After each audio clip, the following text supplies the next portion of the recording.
ओम नमो भगवते वासुदेवाय नमः। ओम नमः शिवाय। प्रिय भक्तगणों, आज कार्तिक माह कृष्ण पक्ष की एकादशी तिथि है। आज के दिन रमा एकादशी का व्रत है। ऐसे शुभ दिन, तिथि तथा वार पर 3 शुभ संयोग भी बन रहे हैं। कालात्मक योग, विषकुंभ योग व धृति योग, जो कि मान, प्रतिष्ठा, वैभव देने वाला होता है। तो इस महासंयोग पर इस व्रत को करने तथा कथा को श्रवण करने से ब्रह्म हत्या जैसे विकराल पाप भी नष्ट हो जाते हैं। धन लक्ष्मी की प्राप्ति होती है। आपको बता दें कि आज एकादशी तथा द्वादशी तिथि दोनों एक ही दिन समाहित हैं। ऐसे में वत्सवारस गौ माता सहित 33 कोटि देवी देवता भी प्रसन्न होते हैं। घर में कामधेनु गाय को रखने के समान फल की प्राप्ति होती है। भगवान विष्णु के साथ साथ माता लक्ष्मी का भी आशीर्वाद प्राप्त होता है। तो आज मैं सुना रही हूँ रमा एकादशी व्रत में सुनी जाने वाली बड़ी ही दुर्लभ तथा पौराणिक कथा। तो चलिए आइए सुनते हैं आज की पावन कथा। भगवान श्री कृष्ण धर्मराज युधिष्ठिर से बोले, हे राजन, मुचकुंद नाम के एक प्रतापी राजा थे। उनकी एक सुंदर कन्या थी जिसका नाम था चंद्रभागा। राजा ने अपनी बेटी का विवाह राजा चंद्रसेन के बेटे शोभन के साथ कर दिया। शोभन शारीरिक रूप से दुर्बल था। वह एक समय भी बिना खाए नहीं रह सकता था। शोभन एक बार अपने ससुराल आया हुआ था। वह कार्तिक माह का महीना था। उसी माह में महापुण्य फलदायिनी रमा एकादशी व्रत आ गई। इसी दिन सभी व्रत रखते थे। चंद्रभागा ने सोचा कि मेरे पति तो बड़े कमजोर हृदय के हैं, वे एकादशी का व्रत कैसे करेंगे, जबकि पिता के यहाँ तो सभी को व्रत करने की आज्ञा है। जिसके बाद राजा ने आदेश जारी किया कि इस समय उसका दामाद राज में पधारा है, अतः सारी प्रजा विधि पूर्वक एकादशी का व्रत करे। यह सुनकर शोभन अपनी पत्नी के पास गया और बोला, तुम मुझे कुछ उपाय बताओ, क्योंकि मैं उपवास नहीं कर सकता। पति की बात सुनकर चंद्रभागा ने कहा, हे स्वामी, मेरे पिता के राज्य में एकादशी के दिन कोई भी भोजन नहीं करता। यहाँ तक कि जानवर और पशु पक्षी भी अन्न जल आदि ग्रहण नहीं करते। यदि आप उपवास नहीं कर सकते तो किसी दूसरे स्थान पर चले जाइए, क्योंकि यदि आप यहाँ रहेंगे तो आपको व्रत तो अवश्य ही करना पड़ेगा। पत्नी की बात सुनकर शोभन ने कहा, तुम्हारी राय उचित है, लेकिन मैं व्रत के डर से किसी दूसरे स्थान पर नहीं जाऊंगा। चाहे इसका परिणाम जो भी हो, लेकिन मैं व्रत करूंगा। सभी के साथ शोभन ने भी एकादशी का व्रत किया और भूख और प्यास से अत्यंत व्याकुल हो गया। दूसरे दिन सूर्यास्त होने से पहले ही भूख प्यास के कारण शोभन के प्राण निकल गए। राजा ने शोभन के मृत शरीर को जल में प्रवाहित कर दिया और अपनी पुत्री को आज्ञा दी कि वह सती न हो और भगवान विष्णु की कृपा पर भरोसा रखे। चंद्रभागा अपने पिता की आज्ञा अनुसार सती नहीं हुई। वह अपने पिता के घर रहकर एकादशी के व्रत को करने लगी।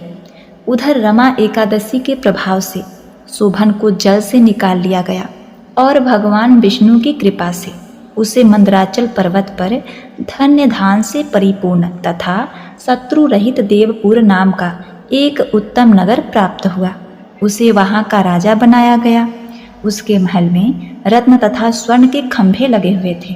राजा शोभन स्वर्ण तथा मणियों के सिंहासन पर सुंदर वस्त्र तथा आभूषण धारण किए हुए बैठा था। गंधर्व तथा अप्सराएं नृत्य कर उसकी स्तुति कर रही थीं। उसी समय राजा शोभन मानो दूसरा इंद्र प्रतीत हो रहा था। उन्हीं दिनों की बात है। मुचकुंद नगर में रहने वाले एक सोम शर्मा नामक ब्राह्मण तीर्थ यात्रा करता हुआ घूमता घूमता उधर जा निकला और उसने शोभन को पहचान कर कि यह तो राजा का जमाई शोभन है, उसके निकट गया। शोभन भी उसे पहचान कर अपने आसन से उठकर उसके पास आया और प्रणाम आदि करके कुशल मंगल पूछा। ब्राह्मण ने कहा, मुचकुंद और आपकी पत्नी कुशल से हैं। नगर में भी सब प्रकार से कुशलता है, परंतु हे राजन, हमें आश्चर्य हो रहा है आप अपना वृत्तांत कहिए कि ऐसा सुंदर नगर जो कभी नहीं देखा न सुना आपको कैसे प्राप्त हुआ। तब शोभन बोला, हे ब्राह्मण देव, कार्तिक कृष्ण की रमा एकादशी का व्रत करने से मुझे यह नगर प्राप्त हुआ है, परंतु यह अस्थिर है, यानी कि यह कभी भी नष्ट हो सकता है। यह स्थिर हो जाए ऐसा कोई उपाय कीजिए। ब्राह्मण कहने लगा कि हे राजन, यह स्थिर क्यों नहीं है और कैसे स्थिर हो सकता है, आप बताइए, फिर मैं अवश्य ही वह उपाय करूँगा।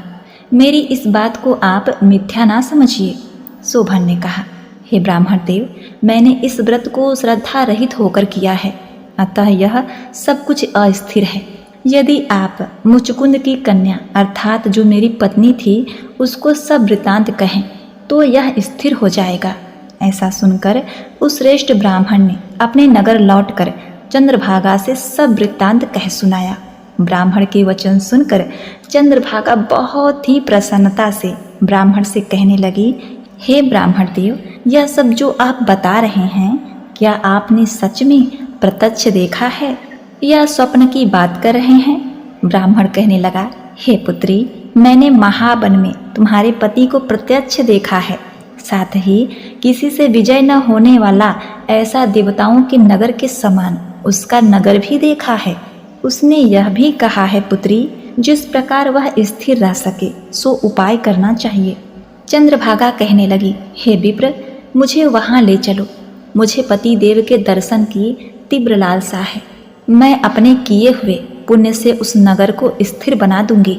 आप ऐसा कार्य कीजिए जिससे हमारा संयोग हो, क्योंकि वियोगिनी को मिला देना महान पुण्य है। सोम शर्मा यह बात सुनकर चंद्रभागा को लेकर मंदराचल पर्वत के समीप वामदेव ऋषि के आश्रम पर गया। वामदेव ऋषि ने सारी बात सुनकर वेद मंत्रों के उच्चारण से चंद्रभागा का अभिषेक कर दिया। तब ऋषि के मंत्र के प्रभाव से और एकादशी के व्रत से चंद्रभागा का शरीर दिव्य हो गया और वह दिव्य गति को प्राप्त हुई। उसके बाद बड़ी प्रसन्नता के साथ अपने पति के निकट गई।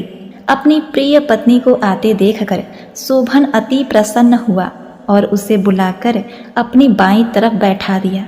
चंद्रभागा कहने लगी, हे प्राणनाथ, आप मेरे पुण्य को ग्रहण कीजिए। अपने पिता के घर जब मैं 8 वर्ष की थी तभी से विधि पूर्वक एकादशी के व्रत को श्रद्धा पूर्वक करती आ रही हूँ। इस पुण्य के प्रताप से आपका यह नगर स्थिर हो जाएगा तथा समस्त कर्मों से युक्त होकर प्रलय के अंत तक रहेगा। इस प्रकार चंद्रभागा ने दिव्य आभूषण और वस्त्रों से सुसज्जित होकर अपने पति के साथ आनंद पूर्वक रहने लगी। एक बार प्रेम से बोलिए, जय श्री कृष्ण। ओम नमः शिवाय। माता तुलसी की कथा का श्रवण करेंगे, जिसे सुने बिना यह व्रत कथा अधूरी मानी जाएगी। तो प्रिय भक्तगणों, अब आइए सुनते हैं तुलसी माता की कथा। एक बार शिव जी ने अपने तेज को समुद्र में फेंक दिया। उससे एक महातेजस्वी बालक ने जन्म लिया। वह बालक आगे चलकर जालंधर के नाम से पराक्रमी दैत्य राजा बना। उसकी राजधानी का नाम जालंधर नगरी था। दैत्यराज कालनेमी की कन्या वृंदा का विवाह जालंधर से हुआ। जालंधर महाराक्षस था। अपनी सत्ता के मद में चूर उसने माता पार्वती को पाने की कामना से युद्ध किया, परंतु समुद्र से ही उत्पन्न होने के कारण माता लक्ष्मी ने उसे अपने भाई के रूप में स्वीकार किया। वहां से पराजित होकर वह देवी पार्वती को पाने के लिए लालसा से कैलाश पर्वत पर गया।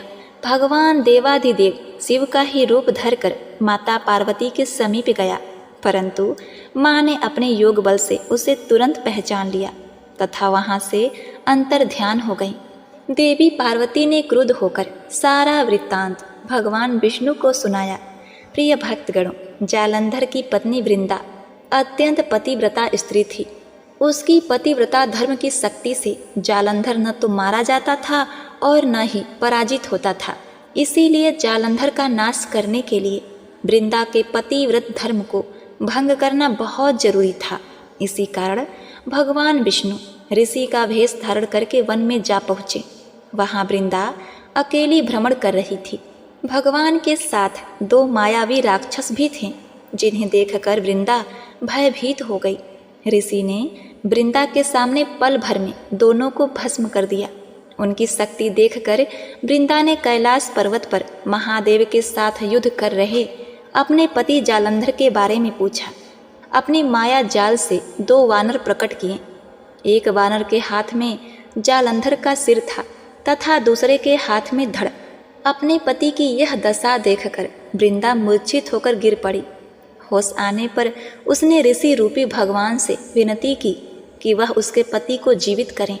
भगवान ने जालंधर का सिर धड़ से जोड़ दिया, परंतु स्वयं भी उसी शरीर में प्रवेश कर गए। वृंदा को इस छल का जरा भी आभास न हुआ। जालंधर बने भगवान विष्णु के साथ वृंदा पतिव्रता का व्यवहार करने लगी, जिससे उसका सतीत्व भंग हो गया। ऐसा होते ही वृंदा का पति जालंधर युद्ध में मारा गया। इस सारी लीला का जब वृंदा को पता चला तो उसने क्रुद्ध होकर भगवान विष्णु को शिला हो जाने का श्राप दे दिया तथा स्वयं भी सती हो गई। जहाँ वृंदा भस्म हुई वहाँ तुलसी का पौधा उगा। भगवान विष्णु ने वृंदा से कहा, हे वृंदा, तुम अपने सतीत्व के कारण मुझे लक्ष्मी से भी अधिक प्रिय हो गई हो। अब तुम लक्ष्मी के रूप में सदा मेरे साथ रहोगी। जो मनुष्य मेरे शालिग्राम रूप के साथ तुलसी का विवाह करेगा उसे इस लोक और परलोक में विपुल यश प्राप्त होगा। जिस घर में तुलसी होगी वहाँ यम के दूत भी असमय नहीं जा सकते। गंगा व नर्मदा के जल में स्नान तथा तुलसी का पूजन बराबर माना जाता है। चाहे मनुष्य कितना भी पापी क्यों न हो, मृत्यु के समय जिसके प्राण मंजरी रहित तुलसी और गंगा का जल मुख में रखकर निकल जाते हैं, वह पापों से मुक्त होकर बैकुंठ धाम को प्राप्त होता है। जो मनुष्य तुलसी व आंवलों की छाया में अपने पितरों का श्राद्ध करता है उसके पितर मोक्ष को प्राप्त होते हैं। ऐसा वरदान देकर भगवान विष्णु वहाँ से अंतर ध्यान हो गए और तुलसी माता भगवान विष्णु को अत्यंत प्रिय हो गईं। एक बार प्रेम से बोलिए, जय माता तुलसी, जय श्री हरि, ओम नमः शिवाय। प्रिय भक्तों, आप इस वीडियो को लाइक और कमेंट अवश्य करिएगा। कमेंट में जय माता तुलसी, जय भगवान विष्णु, हरे कृष्णा अवश्य लिखिएगा।